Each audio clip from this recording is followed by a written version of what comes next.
Welcome to This Explainer. Today, we're diving headfirst into a story of literal liquid history and modern survival.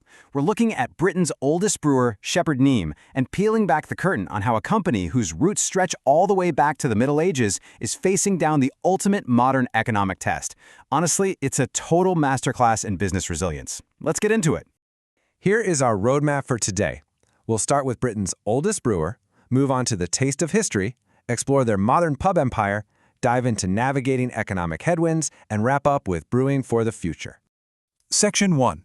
Britain's oldest brewer. Centuries of heritage. Okay, you have to appreciate the sheer scale of the unbroken brewing heritage at this Faversham site. We're starting way back in the year 1100, with medieval household brewing at a royal abbey. By 1573, we actually have concrete evidence of commercial brewing happening right there on the same ground.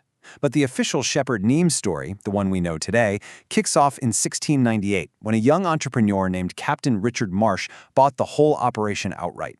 Fast forward to 2025, and this business is still fiercely independent, currently led by fifth-generation CEO Jonathan Neame. Now, what is absolutely wild about this story is the incredible stability. For over 300 years, ownership has passed seamlessly through just 5 families. That's it. For example, when Richard Marsh's son passed away in the 1720s, it was his widow, Mary, who stepped up. She used her own brewing know-how to save the business, eventually marrying a man named Samuel Shepherd. It's exactly this kind of deep, familial grit that has anchored them through centuries of world wars, plagues, and massive economic crashes. Moving right along to Section 2, the taste of history, the 1698 ale. The amazing thing is, this heritage isn't just locked away in some dusty textbook. It's completely tangible, sitting right there on the bar for you to order today. Shepherd Neame has a beer portfolio so incredibly distinguished that they were among the very first UK businesses awarded a royal warrant by His Majesty the King in May 2024. And that's actually building on a relationship that dates back to 1998.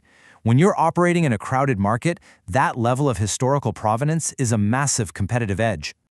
To really get a flavor for what this means, literally, let's talk about their 1698 ale.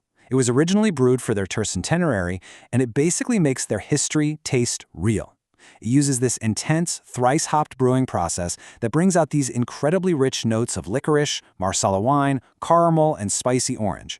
Plus, because it's naturally bottle-conditioned, meaning the yeast and sugars are actively interacting right in the bottle, it produces these gorgeous, fine, champagne-like bubbles. It is a highly crafted, premium pour that even holds an EU-protected geographical indication status.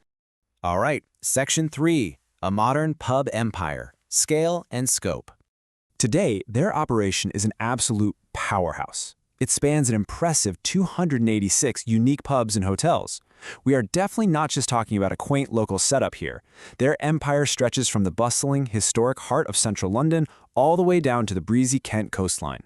And to keep all those taps flowing across that massive retail and tenanted empire, the main Faversham brewhouse pumps out a staggering 180,000 barrels of beer every single year, but they haven't lost that craft touch.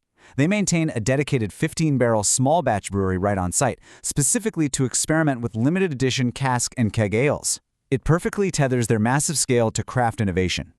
But you know, the numbers alone only tell half the story. They humanize this enormous scale with a really clear corporate purpose: to enrich the lives of our customers and communities. Get this, they estimate that 2/3 of their locations are the dominant, or literally the sole, pub in the community they serve. So they aren't just selling pints, they're operating the vital, beating social hubs of the Southeast. Let's shift gears to Section 4, Navigating Economic Headwinds, the 2025 reality. Let's look at the harsh economic reality of right now. Their 2025 annual report shows a really solid top-line performance, with total revenues hitting £164.3 million.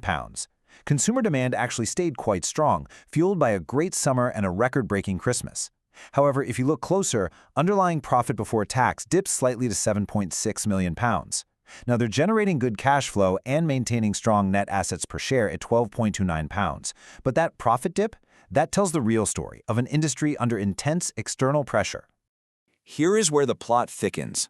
While customers were definitely showing up, Shepherd Neame got hit with a 2025 triple threat of cost headwinds. First up, a £0.6 million jump driven by government mandates, specifically the national living wage and employers' national insurance. Second, a completely new £0.7 million charge for enhanced producer responsibility, which is an environmental packaging tax. And third, a massive £0.9 million surge in distribution costs under their new agreement with logistics provider GXO. These are relentless, systemic cost increases that are squeezing their margins from every side. Finally, Section 5. Brewing for the Future, Adaptation and Innovation. So how does a 300-year-old business fight back? They invest. Instead of pulling back, they confidently poured £15 million into capital expenditure over the last year alone. Take the Bell House pub in Essex, for example. They gave it a stunning £300,000 transformation. They are incredibly careful to retain the historic, original features of these beautiful old buildings, while completely refreshing them to create a stylish, premium feel that modern consumers actually want to spend time in. Their playbook for recruiting new customers and driving growth is crystal clear, and it plays out in 3 steps. Step 1, upgrading those historic pub locations into premium destinations. Step 2, modernizing the beer portfolio. They obviously love their traditional ales, but they know tastes are shifting, so they're successfully rolling out modern brands like Iron Wharf Stout, Creekside IPA, and First Drop Session IPA. Step 3, continually adapting their food and drink menus to cater to today's desire for healthier lifestyles and more alcohol-free occasions. And it all comes together in the modern customer journey. They're upgrading their facilities to ensure seamless digital connectivity, because let's face it, today's pubgoer wants to snap a photo of their gorgeous food and their Iron Wharf Stout and share it instantly online. By fusing a 300-year-old aesthetic with 21st century connectivity and highly photogenic products, they are essentially turning their customers into their absolute best marketing team. Which leaves us with this pretty provocative final thought. We've seen the taxes, the wage inflation, the dramatically shifting consumer habits. But we've also seen an unbroken lineage of 5 families, heavy future investment, and an absolute mastery of their craft. After surviving over 300 years of plagues, world wars, and economic crashes, are today's inflationary pressures the ultimate boss battle for the traditional British pub? Or is it literally just another bump in a centuries-old road? Definitely something to chew on the next time you order a pint. Thanks for joining this explainer, and we'll catch you next time.